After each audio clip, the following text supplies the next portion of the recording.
It's the Gouda Guy, Mikey Cheese, Elite Wrestling Collectibles on Instagram, and today I unbox the Zombie Sailor Heels and Faces Macho King Randy Savage. I want to talk about some things with the shipping and handling procedures before I get to the figure itself. First off, Zombie Sailor uses a very sturdy box. This thing is good enough for an elephant to sit on. He uses, like all companies do, some kind of bubble wrap. He uses like a little sleeve here that the figure then goes inside and is very protected along with the sturdy box. Where he excels and others have flopped is the figure arriving in good shape from the factory to him. Now, anytime there's been damage to a figure, I don't think it's because of the retro company shipping it to the final customer. I think it's from the factory to their distribution. He must do this in a way where the cards are not face-to-face like this, because that's always the problem with these traditional bubble and card back figures. You'll have the protrusions from one bubble smashing into the card the entirety of the trip, and it ends up with these little blemishes all over the card. Not the case here. This thing is flawless front and back. I am a loose collector, so it didn't really matter to me. However, I can see the argument that people make against these other companies when they say, hey man, I want to keep this thing 100% mint.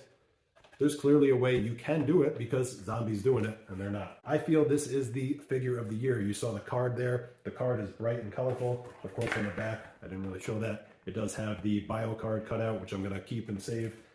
Probably display it right next to my Macho King figure. This is the #1 contender right now for figure of a year. If that's a thing, this is it. In my opinion, this is one of the best Macho Man figures of all time. That's why I bought it. I did not know this because I had not watched previous reviews, but the boots are articulated, which is awesome, so you can widen the stance a little bit if you want.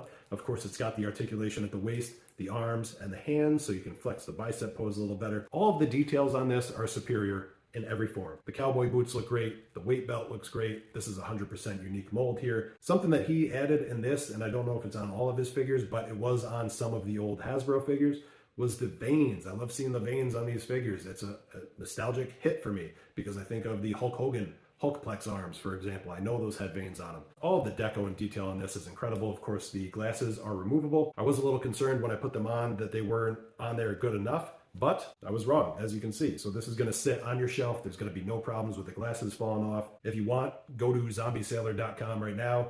Get your Macho King figure. It's probably going to sell out. This one didn't have a limited number on it. I think he dropped this right along the same time as the Bob Holly and the Mark Canterbury, which Bob Holly is limited to $12.50 maybe, and Mark Canterbury is $1,500. I might have had those flipped, but go and grab those before those sell out, and while you're at it, grab this Macho King figure. It's incredible, and you're in good hands with Zombie, as I've clearly explained.